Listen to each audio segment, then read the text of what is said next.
Jangan lupa subscribe di Smash Gitulah TV. Share juga ke teman-teman semua. Badminton lovers, kembali dengan saya Nurul Hamami dan Smash Gitulah TV. Gimana kabarnya? Mudah-mudahan dalam keadaan sehat semua, dan yang masih sakit kita doakan semoga dalam keadaan membaik dan cepat sembuh kembali. Nah, badminton lovers, di belakang saya adalah Istora Senayan Jakarta, tempat digelarnya turnamen BWF World Tour Indonesia Master 2025. Ini merupakan turnamen ketiga BWF World Tour pada awal tahun ini setelah kemarin di Malaysia Open dan di India Open. Seperti kita ketahui, di Malaysia Open dan di India Open tak satu pun pemain kita yang lolos sampai ke babak final atau ke partai puncak. Mudah-mudahan di kandang sendiri, di Jakarta, di Istora, kita bisa merebut gelar. Dan dalam suasana yang Jakarta turun hujan setiap harinya belakangan ini, seperti kita lihat sekarang juga di belakang saya hujan masih turun. Dukungan dan semangat dari supporter tuan rumah tentu kita harapkan tetap berduyun-duyun ke Istora untuk memberi dukungan kepada para pemain kita walaupun cuaca memang sedang hujan. Nah, badminton lovers, dari mana saja gelar juara bisa direbut dan peluang terbesar bagi para pemain pelatnas, para pemain tuan rumah.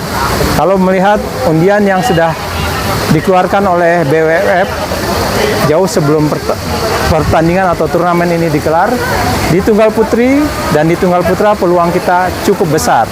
Di tunggal putri apalagi An Se-young yang di dua turnamen awal merebut 2 gelar di Malaysia Open dan juga pekan lalu di India Open. Kali ini di Jakarta dia tidak tampil. Jadi disinilah kesempatan bagi andalan kita Gregoria Mariska Tunjung untuk unjuk gigi dan bisa merebut gelar, mempersembahkan gelar pada publik tuan rumah. Karena kalau saya perhitungkan calon kuat yang akan menjadi hambatan bagi dia mungkin adalah pemain Thailand Phonpavitt Chochuong yang kemarin tampil sebagai finalis di India Open.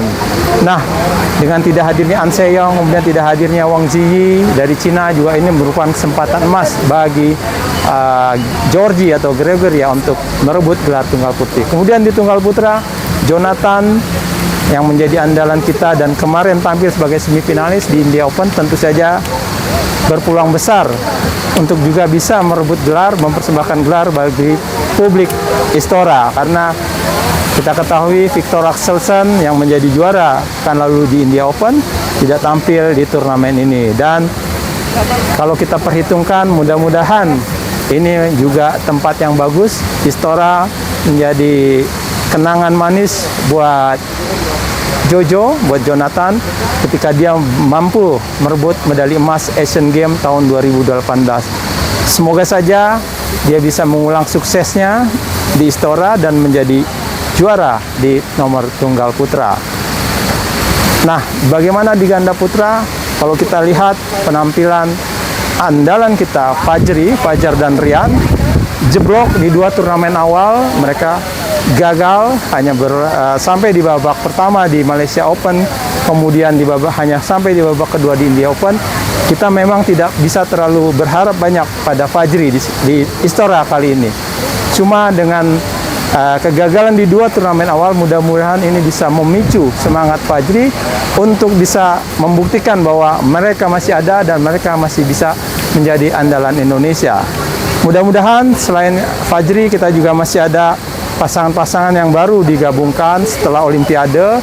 Ada pasangan Leo Daniel dengan Bagas Maulana, kemudian ada Muhammad Sohibul Fikri dengan Daniel Martin, dan juga dua pemain atau satu pasangan ganda non pelatnas, Sabar Karyaman Gutama dengan Muhammad Reja Pahlevi Isfahani. Mudah-mudahan mereka juga bisa mempersembahkan gelar di sini.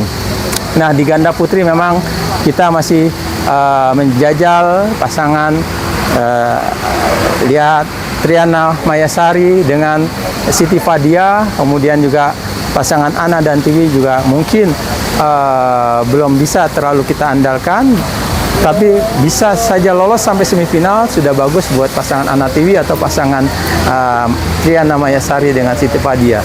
Di ganda campuran juga di tahun ini kita masih mencoba atau menjajal pasangan baru Rino Pripadi dengan Lisa Kusumawati yang di turnamen sebelumnya, di turnamen mereka hanya sampai di babak pertama, kemudian juga pasangan Dejan dengan Siti Fadia yang mudah-mudahan juga mereka bisa melebihi pencapaian pekan lalu di India Open yang hanya sampai babak kedua. Mudah-mudahan ini juga kesempatan bagi pasangan baru kita, Rino dengan Lisa, dan juga pasangan Dejan dengan Fadia bisa menunjukkan bahwa mereka memang mampu dan pantas untuk disandingkan menjadi pasangan baru. Demikian dari kami, dari saya, mudah-mudahan ini menjadi awal yang baik bagi pemain-pemain Indonesia untuk merebut gelar. Dan juga jangan lupa yang mau komen silakan, yang belum subscribe silakan. Salam badminton.